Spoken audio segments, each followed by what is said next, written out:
The cold wind of a December night howled through the alleys of New York, carrying with it the icy bite of winter.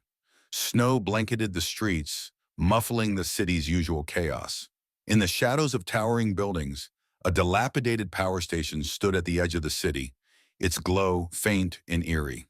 This abandoned structure had become a haven for the forgotten souls of the city, homeless men, women, and children seeking refuge from the merciless cold. Inside, the dim glow of makeshift fires lit the grimy walls. Small groups huddled together, sharing tattered blankets and stale bread. The air was thick with a mix of sorrow and resilience, a fragile hope that somehow they would make it through another night. Among this group of outcasts was Jimmy, a boy no older than 12. His cheeks were rosy from the cold, but his eyes sparkled with an unshakable optimism that seemed out of place in such bleak surroundings. Jimmy was a storyteller at heart. Despite his young age, he had a way of weaving words into tales that brought momentary smiles to the faces of those around him. "Tell us another one, Jimmy," urged Sarah, a woman in her 40s who had lost her home in a fire years ago. Her voice was raspy but warm, her hands cradling a tin cup of lukewarm soup. Jimmy nodded, his small hands gesturing animatedly. "All right," he began. "There was once a little bird who couldn't fly, but it dreamed of reaching the stars." As Jimmy spun his tale, the group around him leaned closer, momentarily forgetting the biting cold in their growling stomachs. The stories were their escape, a flicker of light in a world cloaked in darkness. Sitting in another corner of the room was Walter, an elderly man with a weathered face and kind eyes. Walter was the unofficial patriarch of the group, often sharing his own stories of better times to keep hope alive. But tonight, Walter sat silently, gazing out of the broken window at the falling snow. His thoughts wandered to Christmases long past, when life had been simpler, filled with warmth and love. Meanwhile, in the grandeur of the White House, President Donald Trump sat alone in his study. The room was lavishly decorated with holiday cheer, twinkling lights, a towering Christmas tree adorned with gold ornaments, and garlands of holly draped over the mantel. Yet despite the festive surroundings, Trump's heart felt heavy. The weight of the presidency, the endless political battles, and the growing divide in the country had taken their toll on him. As he gazed out the window at the Washington Monument glowing in the distance, Trump's mind drifted to his childhood. He remembered the Christmas mornings when he and his siblings would rush down the stairs to find gifts waiting under the tree. One year, he had received a simple toy train set. It wasn't the grandest gift, but it had sparked a sense of wonder and joy that stayed with him for years. That memory tugged at him now. What had happened to that joy? To the belief that one act of kindness could make a difference? Trump's thoughts were interrupted by a knock on the door. His chief of staff, Mark Meadows, entered, holding a stack of files. "Mr. President, we need your approval on these bills before the holiday break," Mark said, placing the files on Trump's desk. Trump waved him off. "Not now, Mark. I'm thinking." Mark raised an eyebrow but said nothing, quietly leaving the room. Trump leaned back in his chair, the flicker of an idea forming in his mind. What if, just for one night, he could escape the confines of his role as president and do something different, something meaningful? He thought of the homeless shelters he'd seen on TV, the stories of families struggling to survive the harsh winter. And then an idea struck him. A crazy, impossible idea that made him smile for the first time in days. "What if I became Santa Claus?" he muttered to himself, the words feeling oddly liberating. The next morning, Trump summoned a small, trusted team of aides to his private quarters. His idea was met with a mix of shock and confusion. "You want to do what, sir?" asked Sarah, his communications director, her eyes wide with disbelief. "I want to dress up as Santa Claus and visit a homeless shelter, or anywhere people truly need hope," Trump replied, his tone resolute. "No cameras, no press. Just me, a bag of gifts, and the spirit of Christmas." "But Mr. President," Sarah protested, "this could be a security nightmare. And what about the optics?" Trump held up a hand to silence her. "This isn't about optics. It's about doing something real. For once, I want to remind people, and myself, that kindness still exists." Reluctantly, the team agreed, and plans were set into motion. A Santa suit was procured, along with a modest collection of gifts, warm blankets, notebooks, gloves, and small toys. Trump insisted on keeping it simple, wanting the focus to be on the gesture, not the grandeur. By evening, the transformation was complete. Dressed in a red suit, white beard, and black boots, Trump stood before a mirror, chuckling at his reflection. Not bad, he said to himself. Not bad at all. Night had fallen by the time Trump arrived at the abandoned power station. His team had arranged for a discreet entry, ensuring that no one would recognize him. The snow crunched under his boots as he approached the building, pulling a small sleigh filled with gifts behind him. Inside, the atmosphere was somber. The fires had burned low, and many of the residents were huddled together for warmth. Walter noticed the figure approaching first, his sharp eyes narrowing in suspicion. "Who's there?" he called out, his voice firm but cautious. "It's Santa, Morrow," Trump replied, his voice muffled by the fake beard. "I heard you all could use a little Christmas cheer." The room fell silent as everyone turned to look. Jimmy's eyes lit up with excitement, while the adults exchanged skeptical glances. "Santa, huh?" Sarah said, crossing her arms. "What's the catch?" "No catch," Trump said, stepping closer. "Just some gifts and maybe a story or two." Slowly, the group warmed to him. Jimmy was the first to approach, his small hands tugging at Trump's sleeve. "Are you really Santa?" the boy asked, his voice filled with wonder. Trump knelt down, looking Jimmy in the eye. "What do you think, kid?" Jimmy smiled. "I think you're here to make us believe in magic again." Let's continue with the second section of the story, covering Trump's interactions with the people at the power station and how he begins to bring them hope and joy. The warmth of the fire seemed to grow as the mysterious Santa made himself at home among the group. He set the small sleigh down near the center of the room, the soft clinking of wrapped packages drawing everyone's attention. For a moment, the harsh reality of their surroundings faded, replaced by the childish curiosity of what this Santa had brought. Trump, adjusting his red hat, began handing out gifts. Each package was simple, wrapped in plain red paper, but it was clear they had been chosen with care. He took time to speak with each person, asking their names and listening to their stories. Trump pulled out a small, flat package and handed it to Jimmy with a knowing smile. Jimmy eagerly unwrapped it to reveal a leather-bound notebook and a set of colored pens. "For me?" Jimmy asked, his voice trembling with disbelief. "For you," Trump replied. "You remind me of someone I used to know, a kid who dreamed big and had stories to tell. Write them down, Jimmy. You never know how much your words can change the world." Jimmy beamed, clutching the notebook to his chest. "Thank you, Santa. I'll write the best stories ever." Next, Trump approached Walter, who was still studying him with a cautious gaze. Trump handed him a box wrapped in green paper. Inside, Walter found a pair of thick woolen gloves and a heavy, insulated blanket. "You've seen a lot, haven't you?" Trump said quietly. Walter nodded, his voice gruff. "More than I care to remember." Trump placed a hand on his shoulder. "Keep telling your stories, Walter. They keep people going, even when things are tough. And remember, even the hardest winters don't last forever." Walter's eyes softened, and he gave a small nod. "Thank you, Santa." Trump then turned to the rest of the group, handing out scarves, gloves, socks, and small toys for the children. But it wasn't just the gifts that made an impact. It was the way he listened, the way he made each person feel seen and valued.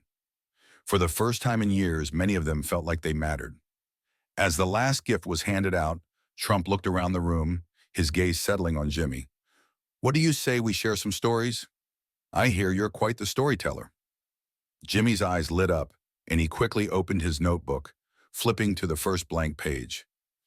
He began weaving a tale about a brave boy who lived in a magical kingdom, his voice filled with enthusiasm.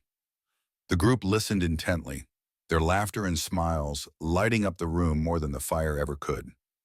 When Jimmy finished, the room erupted in applause. Trump leaned back, smiling under his beard.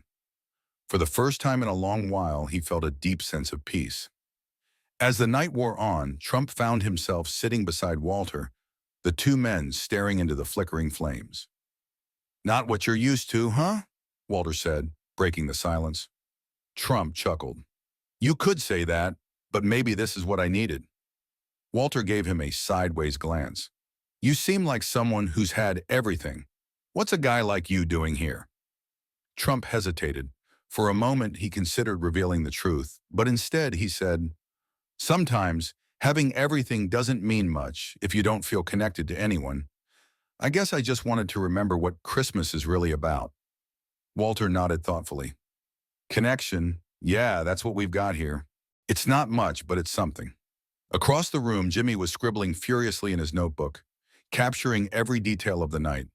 Trump watched him with a mix of admiration and melancholy. He wondered how many other children like Jimmy were out there, brimming with potential, but held back by circumstances beyond their control. As midnight approached, Trump stood and addressed the group. "Before I go, I want you all to know something. The gifts are just things. What really matters is what you do with them. This notebook Jimmy has, it's not just for writing stories, it's for creating a future. These gloves and scarves, they're not just for staying warm, they're for reminding you that someone out there cares." The group listened intently, their faces reflecting a mix of gratitude and hope. "Life can be tough," Trump continued, "but you're tougher, and no matter how dark it gets, remember, there's always a light waiting to shine." Before leaving, Trump made a quiet promise to Walter and the others. "I'll make sure this place gets some help. Maybe it won't change everything, but it'll be a start." Walter gave him a skeptical look. "We've heard promises before." Trump met his gaze, his voice steady. "This one's different. You'll see."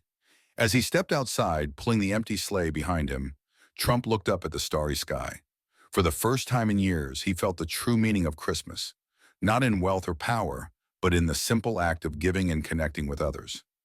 By the time dawn broke over the power station, the snow had stopped falling, leaving the world blanketed in an unbroken white.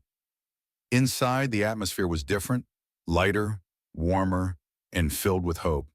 The gifts left by the mysterious Santa had sparked something intangible but vital in the hearts of the group. Jimmy was the first to stir. He clutched his new notebook tightly, the leather smooth under his fingertips. He had written late into the night, filling page after page with dreams, stories, and ideas that poured out of him like water bursting through a dam. For once, he didn't just dream about survival, he dreamed about possibility.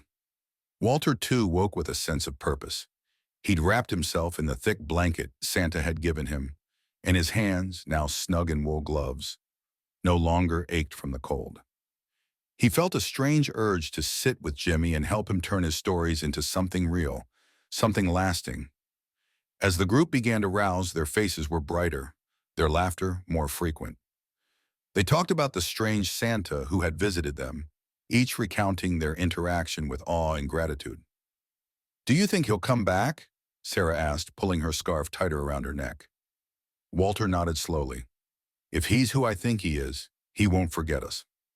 Back at the White House, Donald Trump shed the Santa suit and resumed his role as president. But something had shifted within him.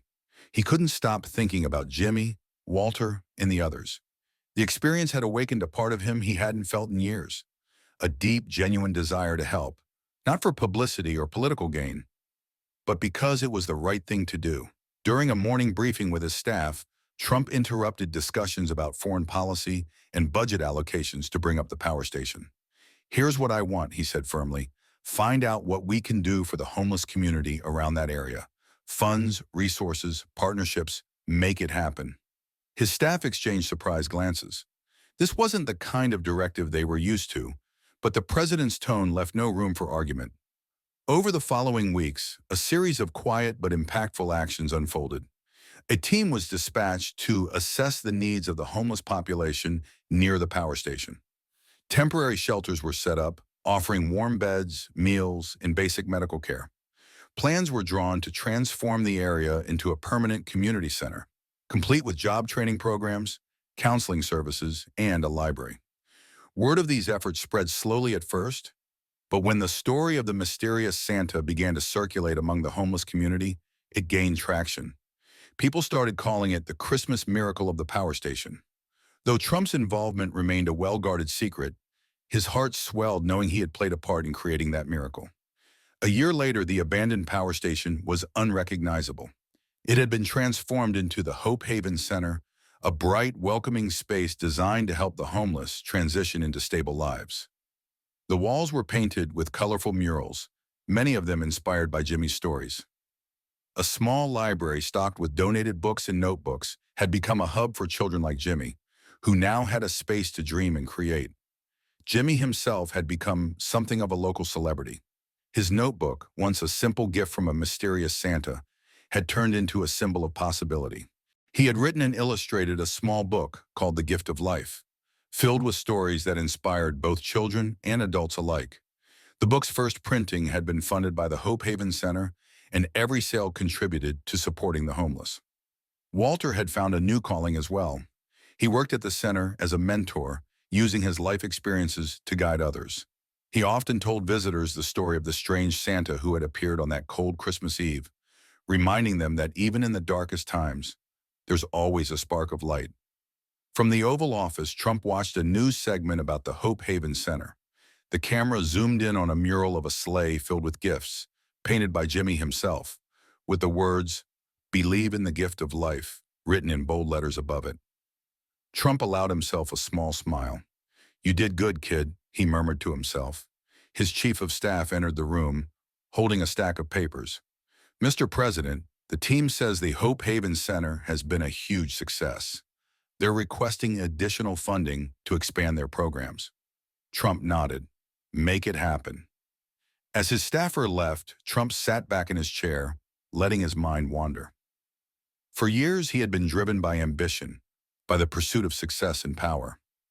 But that Christmas Eve, disguised as Santa Claus, had reminded him of a deeper truth, that real success comes from lifting others, from giving without expecting anything in return. The story of the Hope Haven Center spread across the country, inspiring similar initiatives in other cities. Communities banded together to create shelters, support networks, and programs to help the homeless and vulnerable. The ripple effect of that one night continued to grow, touching lives far beyond what Trump could have imagined. And though he never publicly claimed credit for the Christmas miracle, those who had been there knew the truth. To them, he would always be the Santa who reminded them of the magic of hope, the gift of life, and the power of believing in something greater. As Christmas approached again, Jimmy wrote in his now well-worn notebook, "The greatest gift Santa gave us wasn't the things in the sleigh. It was the belief that even in the darkest places, kindness can find a way. And that belief has made all the difference." Trump, reading Jimmy's words from a copy of The Gift of Life sent to the White House, smiled to himself. For the first time in years, Christmas felt truly magical again. Thank you for watching this video. If you enjoyed it, please support me by clicking the logo in the bottom right corner to subscribe to my channel. This way you won't miss any of the exciting stories coming up. Thank you so much.